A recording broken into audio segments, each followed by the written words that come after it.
Bem-vindo, pessoal, aí à nossa aula de BBWA, né? Bases Bíblicas Wesleyanas da Adoração.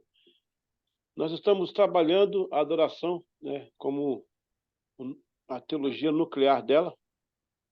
Nós, como eu sempre tenho dito, naquela aula de liturgia, a gente fez a liturgia como fazer, né? Essa aqui é o ser. Eu até já mandei para o pastor Clóvis uma sugestão para trocar o schedule. Como é que é schedule? Agenda. Para fazer primeiro essa, depois a outra. Essa aqui trabalha o essencial, o núcleo, né? Bom, quem que nós adoramos, né? Qual é o objetivo dos nazarenos quando se juntam? Para adorar a quem, né? Ao Senhor Deus, né? Nosso Senhor, que é o nosso maior alvo. O nosso culto, ele é e deve ser, né? Cristocêntrico. Está bom? Meu áudio está bom aí? Meu áudio está legal? Nosso culto deve ser cristocêntrico. Então, vamos hoje dar uma pincelada, vamos entender um pouquinho quem nós adoramos, né? Quem é esse Deus que a gente adora. Vou buscar aqui nosso material já, porque eu acho que hoje a gente vai estar apertado com muita matéria. Mas eu vou então já entrar aqui nela de uma vez. Isso aqui é um MAS, que é um material acadêmico suplementar. Deixa eu direto aqui para a base.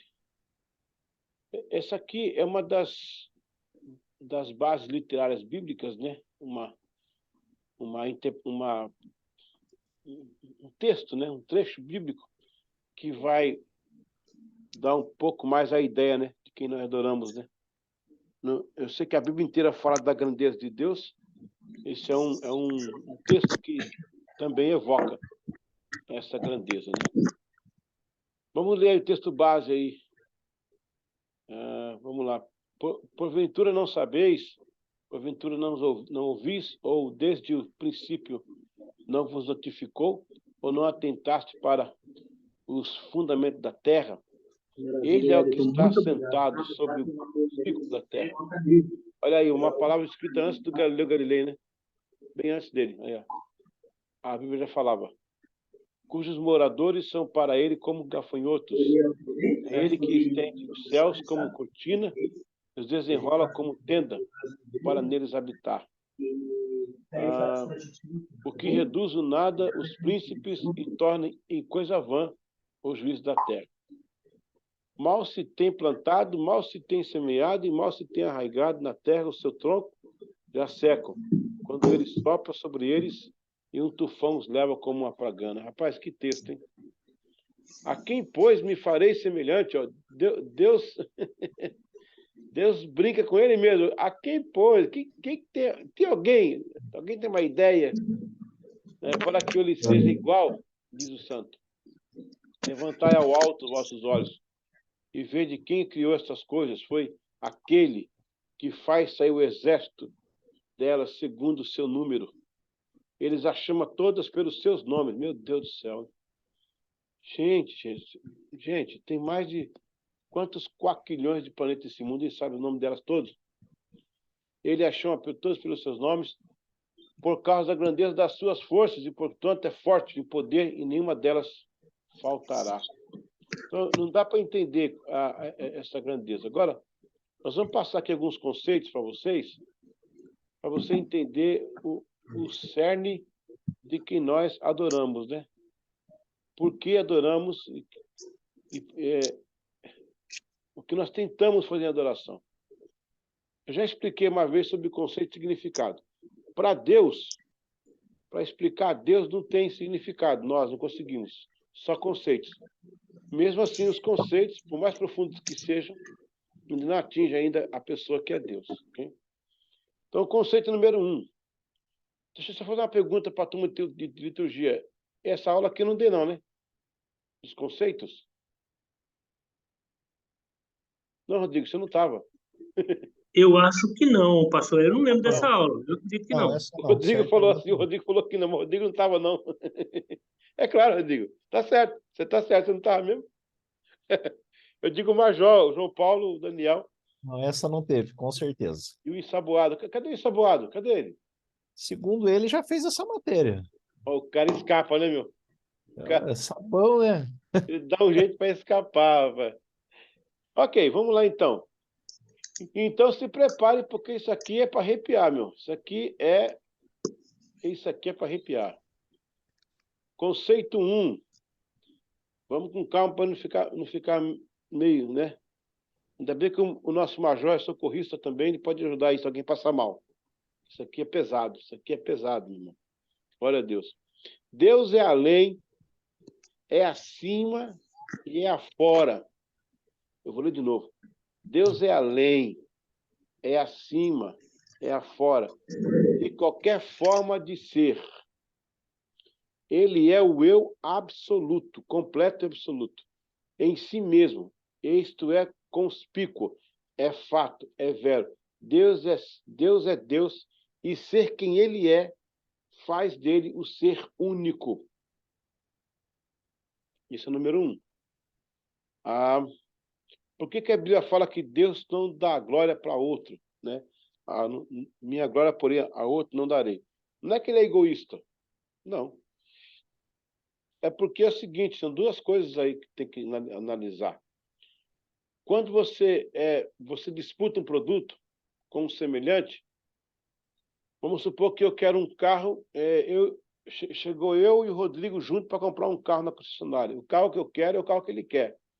Aí ele vai no carro, eu vou também, chega lá, o vendedor, olha, mas o carro dá para um só. Não, mas eu quero, o Rodrigo, não, eu quero. Ele fala, não, é meu, o Rodrigo, não é meu, eu dou tanto, eu pago mais. Aquela briga, até que o Rodrigo consegue me vencer, né? Ele coloca mais uns 5 mil a mais lá e fala, ó, então o carro é teu. Então, o produto era o carro, a disputa era eu e o Rodrigo, só que o Rodrigo ficou com a melhor. Nesse caso, ele foi egoísta, porque quis só para ele o carro. Nós dois semelhantes disputamos o mesmo produto. Deus não tem semelhante para disputar a adoração. Ele é único. Portanto, ele não é egoísta. Só tem ele. E porque só tem ele, só a ele deve ser dado a glória e o louvor. A segunda coisa é que não temos formato para receber a glória dele. Nós somos um XT286. Nosso programa não cabe os programas do Windows 7, Windows 10, o XT 286. Alguns aqui não é nem nascido ainda, quando saiu. Era um Winchester, a memória era um Winchester, era um negócio. Então, se você pegar o programa de hoje, não vai. Você tem mais simples. Você pegar um celular que saiu 2 anos atrás, já não recebe os mesmos aplicativos que de hoje recebe. Então, nós não temos condições de receber a glória. Se a glória dele vir, a gente explode, a gente arrebenta. Então, só quando tiver o corpo glorificado. Então, isso aí faz dele ser o ser único. Hoje nós vamos ver, gente, Deus por dentro. Você conhecia Deus por fora, nós vamos conhecer Deus por dentro hoje. A viagem é profunda. Se prepare aí, porque ele é o cerne da adoração da Igreja do Nazareno. Conceito número 2.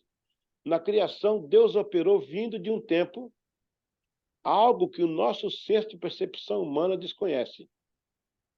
Até porque, se situarmos Deus dentro de um tempo, ou qualquer tempo, mesmo usando a base da teogonia de Hesíodo, como o Cronos e o Kairos do grego, seria inócuo pelo fato que jamais podemos situar alguém como Deus dentro de algo que é menor do que ele mesmo. O recipiente sempre é maior que o elemento, portanto, Deus ainda é maior. Quando nós cantamos Deus está aqui, é uma figura de linguagem, porque ele está aqui, mas ele está fora também. Se eu pegar um copo e colocar água, quem que é o elemento? É a água. Quem é o recipiente? O copo. Metafísica. Se a água se adequou ao copo, logo o copo é maior do que a água. Então, para me dizer, Deus está aqui, é uma figura, porque ele não está, ele está aqui, mas ele está acima, aquém afora. Deus é tão grande que ele é maior que o universo. Por que ele está em todo lugar? Porque ele é grande. Por que ele é onipresente? Porque ele é grande. Ele é tão grande que ele é maior do que eu nem consigo falar assim. Deus está numa dimensão. Se eu falar que Deus está na dimensão, eu já condicionei Deus a uma dimensão. É a dimensão é maior que ele. Ele é maior que a dimensão.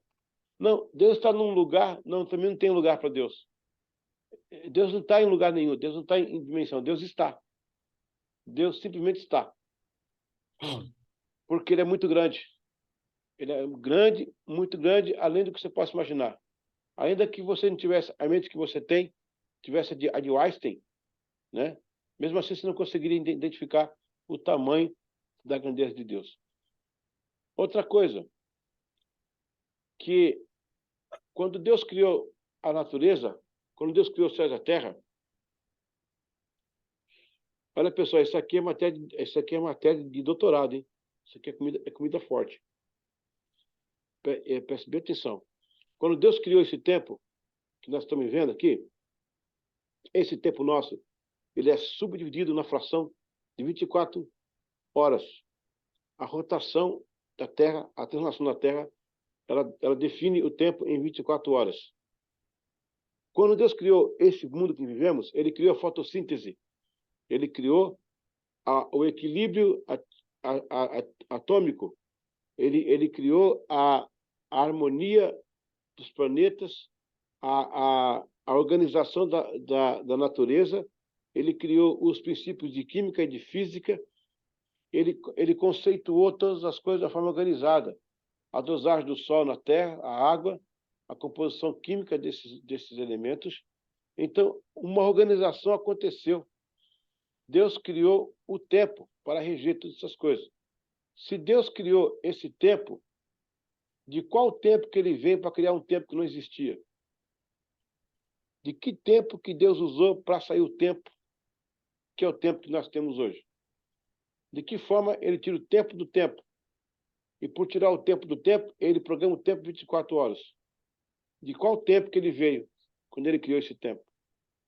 Seria o tempo que ele veio, um tempo sem cronômetro? Porque agora, com cronômetro, ele também participa do tempo. Mas e antes do tempo? Tremendo. Conceito 3. Nós estamos estudando quem é o Senhor que nós adoramos, agora por dentro. Ele é tão grande, mas tão grande que até mesmo o infinito espaço geográfico do universo não comporta. Logo, Deus está presente por extensão. Na verdade, Deus está acima e afora de qualquer tipo de existência e lugar, local ou dimensão. O universo não é infinito, gente, não é? Pois Deus está além do infinito. Onde é que é o infinito? Não acaba. Onde é que vamos pensar. O infinito, bora. O infinito não acaba. Existe uma forma de Deus estar fora dele. De tão grande que Deus é. Esse nosso universo, com esses bilhões de galáxias, e cada galáxia com 4 quilhões de planetas, é um universo. Já existe descoberta de multiversos, maior do que esse universo. E ele ainda é maior do que tudo isso. Porque Pedro fala que tudo veio dele, e tudo dele subsiste. Se é alguma coisa grande, foi ele que criou. E se ele criou, ele é maior que coisa grande. Vocês estão pegando? Se eu tenho o infinito formado, alguém criou esse infinito. E se alguém criou esse infinito, ele estava aquém e além, acima e afora, dessa forma infinita de existir. Se ele cria o infinito, que já é infinito, de onde que ele estava? Se é que esse onde existe. Porque o onde também não existe. Diante dele que é maior do que o onde. Que é maior do que o quando. Que é maior do que o como. Nós não temos noção do que Deus é. Nós não temos noção de quem nós adoramos. Não temos. Meu Deus. Conceito 4. Deus é onipotente, desculpa, Deus é onipresente. O que é onipresente? Omni. A palavra onipresente vem de omni, o único ser. Omni, o único ser. Onipresente. Ele é o único que é onipresente. E é exatamente por isso que se autodesloca em modus operandi, participando em tempo real dos eventos em que nós vivemos agora. Ele opera vindo de fora do nosso senso de existência. Está acima e afora. Ou seja, de onde ele se desloca, não tem como comparar com o que nós vivemos. Nossa estrutura ela está garantida num gráfico de 24 horas por dia. Deus não obedece à estrutura. Deus vem de um sistema de fora que não está contido no nosso sistema. Conceito 5. Se você ficar meio fora, se dá um aviso que eu paro um pouquinho para a gente ter um papo. Vou continuar aqui, tá? Conceito 5. Pois o pressuposto de alguém criar algo que não existia estabelece uma semilógica que ocorreu um movimento antes do objeto. Cria-se uma relação entre o antes e o produto criado depois. Este fenômeno deu a Deus uma posição de observador de um evento em que ele mesmo viu, ao mesmo tempo participou. Quando Deus fala aconteça e acontece, haja e houve, com a velocidade que ele falou e aconteceu, não é bem assim. Quando ele fala para os luminares apareçam, os luminares apareçam, os luminares, que é o Sol, a Lua, sei lá, esses luminares, as estrelas, né? Eles são hardware, eles são quer dizer, você não consegue tocar, mas é tocável. Se você chegar nesses, conseguir algum aparelho, não consegue, para entrar nesse lugar, você, pronto, um planeta sem luz, no caso, que não é estrela, o Marte, por exemplo, a nave já pousou em Marte. Então, se esses lugares são palpáveis, não são abstratos, pronto, agora a palavra não é palpável, não, é concreto, são concretos, houve uma combinação química, um ajuntamento de elementos químicos para criar aquilo lá. Alguém mexeu nisso. Se eu for construir uma máscara, eu como ser humano, eu levo algum tempo para costurar, para passar na máquina. Deus é tão rápido, é tão rápido, é tão rápido, mas tão rápido, que quando ele pensou em falar, já estava feito. Quando ele imaginou que ia fazer, estava completo. Deus é tão rápido que ele nos deixou a lei da física, que diz que a velocidade caminha a 300 mil quilômetros por segundo. Ou seja, se alguém deixou com que nós descobríssemos essa velocidade metafísica, logo, ele deve ter uma velocidade que nós não conhecemos. Essa ele deixou de conhecer. Ele deve ter outra. E é nessa velocidade que ele consegue fazer o que ele faz. Deus é tão rápido que, enquanto ele fala, ele está no ponto A falando e está no ponto B fazendo. Deus é tão rápido, Major, que ele consegue ver enquanto ele mesmo faz. Enquanto ele está fazendo, ele está vendo ele fazer. De tão rápido que ele é. Por que para Deus, Rodrigo, não tem eternidade? Porque quando Deus sai, ele volta tão rápido que não dá tempo de ser passado. E quando ele sai para o futuro, não dá tempo de ser futuro. Porque ele é muito rápido, então continua presente. Ele é tão rápido que ele encontra com ele mesmo no meio do caminho. Ele é muito rápido. Ele é muito grande. Ele é muito tudo. Se a igreja conhece isso aqui, ela vai adorar diferente. Ela vai adorar com outros olhos. Conceito 6. Ele consegue se mover sobre, total e dentro, por intervenção do mesmo fenômeno de duas maneiras, mesmo que temporal ou atemporal.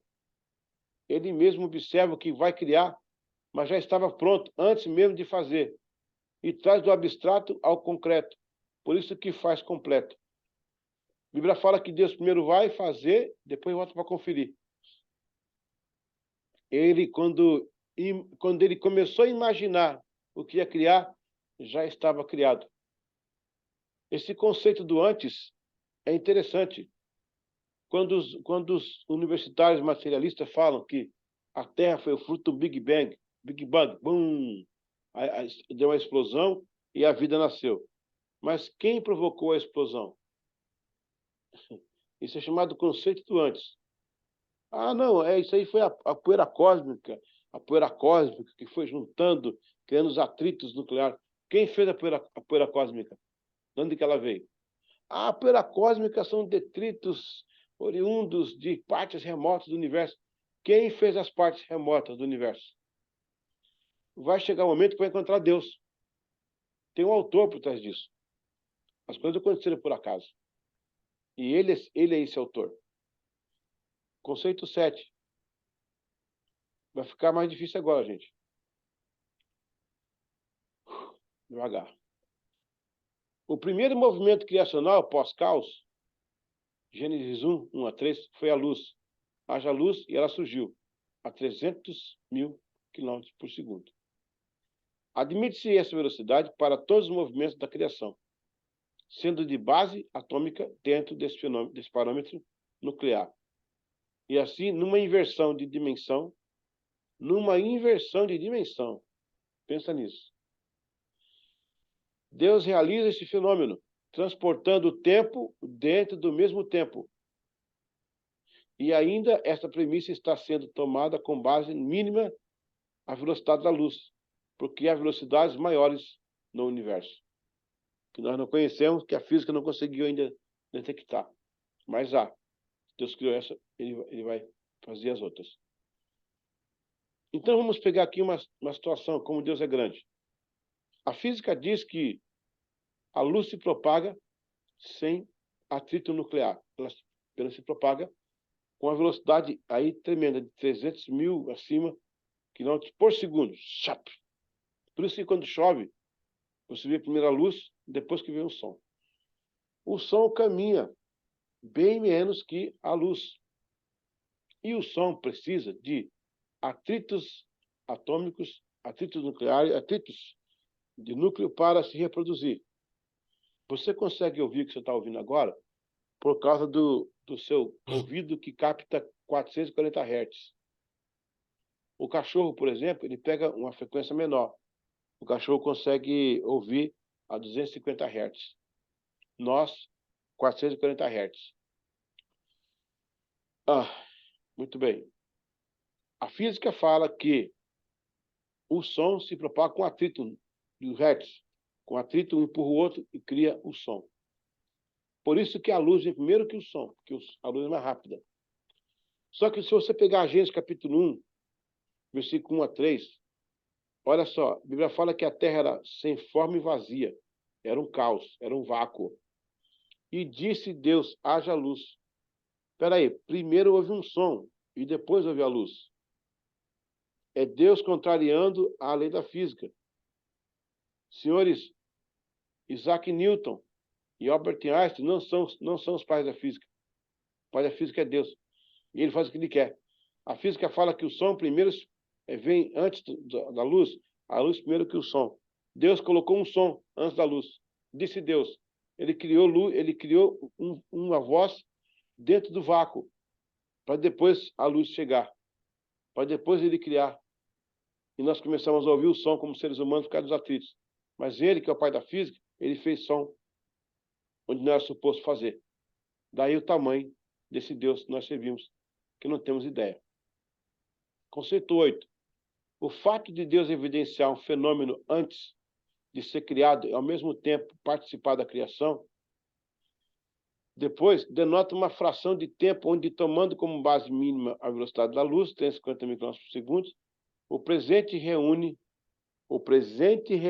ao mesmo tempo o passado e o futuro. Não deu tempo. Ele saiu e voltou, não deu tempo de virar passado. Axiologicamente, onde assume-se que o passado já está acontecendo no futuro. Eu vou repetir. O passado já está acontecendo no futuro. E o futuro acontece já no passado, com a ideia do produto no presente. Haja, está lá. Não deu tempo. Não deu tempo. Nesse caso, Deus é tão rápido que se encontra consigo mesmo, no meio do caminho. Oh, meu Deus. Conceito 9. Esta é a razão da sua plena suficiência e complementação em tudo. Deus nada fez inacabado. Nossa limitação humana só se contenta em sermos apenas participantes do evento. Essa lei da suficiência é interessante. Quando você corta a unha, o que acontece com a unha? Ela cresce, não cresce? Quando corta o cabelo, né? Também cresce. E quando poda a árvore, cresce. Ou seja, tudo que você cria um vácuo, Deus completa. Por quê? A natureza dele é suficiente. Tudo que ele criou é suficiente. Você conhece, Rodrigo, alguma planta que ainda está em desenvolvimento, que daqui a 2.000 anos que ela vai se completar? Não existe. Você conhece, mas algum animal que está desenvolvendo ainda, que não completou, está para se completar? Tudo que Deus fez, ele fez acabado. Como Deus é criador, o que vem dele reproduz quem ele é. E ele é autossuficiente. Os crentes não sabem.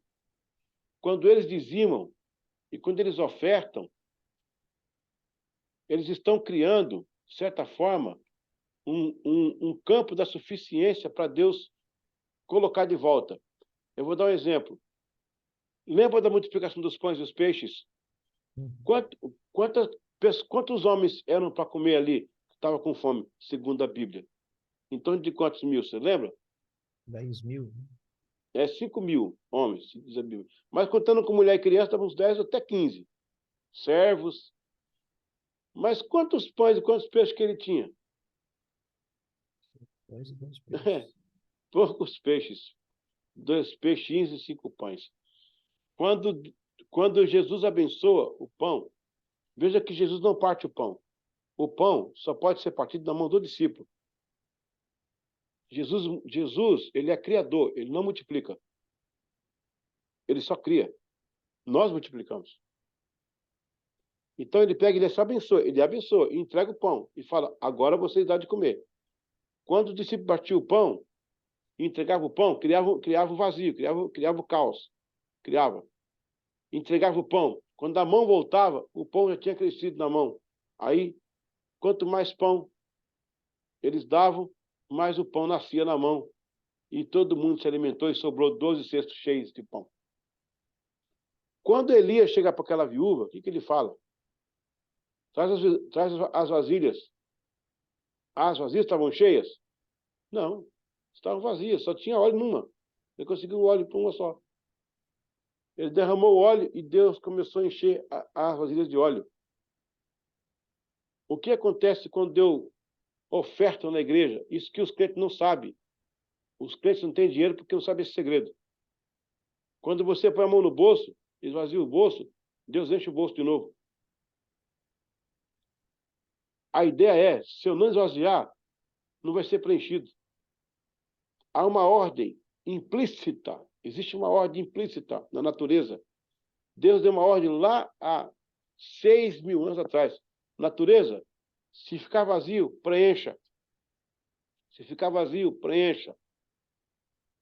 Se você está cavando perto de um rio e você faz um buraco que acaba o rio cedendo, o que vai acontecer? O rio vai entrar e vai encher o buraco de água. É a natureza. Não pode ficar nada sem vazio. Então, quando eu faço, eu me dou, quando eu me esvazio, Deus preenche a minha vida. Isso é uma lei, né? A lei da suficiência. Isso está no conceito de Deus. Vamos aqui mais um pouquinho. Parece que caiu aqui Opa, onde é que está aqui? Os conceitos. Vamos de novo aqui. Aqui, ó, achei. Vamos voltar aqui. Eu estou falando devagar, irmão, porque essa matéria é complicada. A gente está entrando no núcleo de Deus. Conceito número 10. O pressuposto de justificar. Presta bem atenção. O pressuposto de justificar o fenômeno do depois, o criado, mediante a ação do antes, a palavra, resume-se na operação da velocidade inalcançável de Deus, porque fomos criados no antes dele. Ele, porém, é o observador ao mesmo tempo, no mesmo movimento, manifesta-se criando. A minha criação foi no antes, a minha aparição é no depois. Nós nos vimos depois, mas ele criou no antes. Assim, ele cria um movimento involuntário dentro de uma voluntariedade onde gera uma performance do depois antes do antes, num deslocamento quântico e dinâmico, extraindo recursos físicos de uma existência oriunda do abstrato. Diz a Bíblia que Deus colocou voz dentro da sarça. Como? Se a voz precisa de um atrito para produzir, e o fogo ele é abstrato. Dorme com esse barulho agora. Esse é o Deus que você serve. Aleluia. Conceito número 11. Partindo desses conceitos axiológicos de Deus, afirmo dizer que ele é, sim, o único e transcendente ser. Eis a razão da letra do hino que compus. Não há Deus como tu. Quando Israel diz, por ocasião da saída do Egito, ouve Israel, o teu Deus é o único Senhor, estava estabelecendo o real e o mais completo sentido da necessidade de adoração. A primeira frase de adoração de Israel, depois que ele volta a ter contato com Deus, é essa. Como é que está ali? Shema Israel, Adonai Elohenu, Adonai Echad. Ouve Israel, o teu Deus é o único Senhor. Aleluia. Esse é o cerne da adoração. Glória a Deus. Conceito número 12.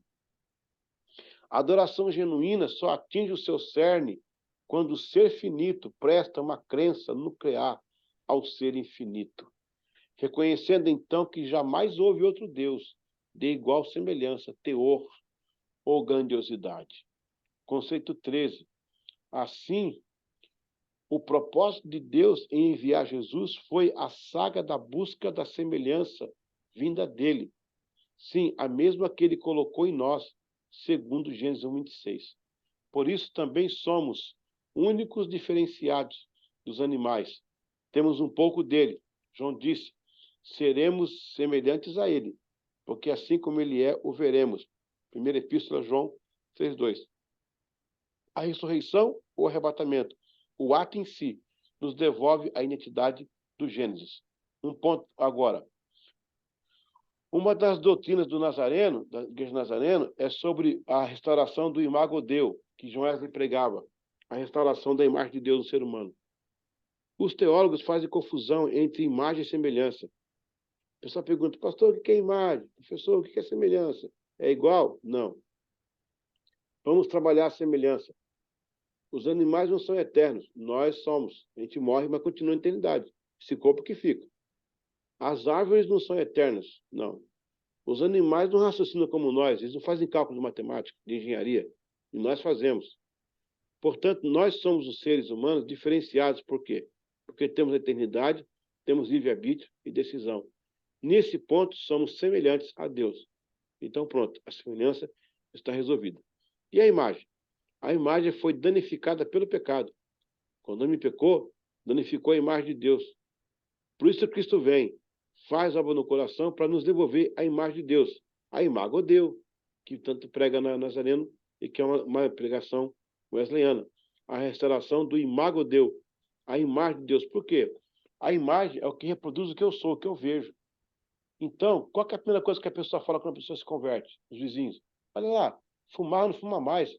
Vivia caído pelos cantos igual bêbado, não cai mais. Batia na esposa, não bate mais. Ele mudou. Por quê? A imagem de Jesus nele mudou a imagem de Deus, a imagem do pecado. Agora ele reproduz a imagem de Deus, que é a imagem do amor, do perdão, da fé, da esperança, ao imago Dei. Pessoal, nós vamos agora para uma pausa. Eu volto ao conceito 14. Vamos aí uns 2 minutinhos de pausa, porque nós precisamos renovar aqui a nossa aula, tá bom? Segura aí, daqui a pouco eu abro para pergunta, porque já deve estar cheio de coisa na cabeça aí, né?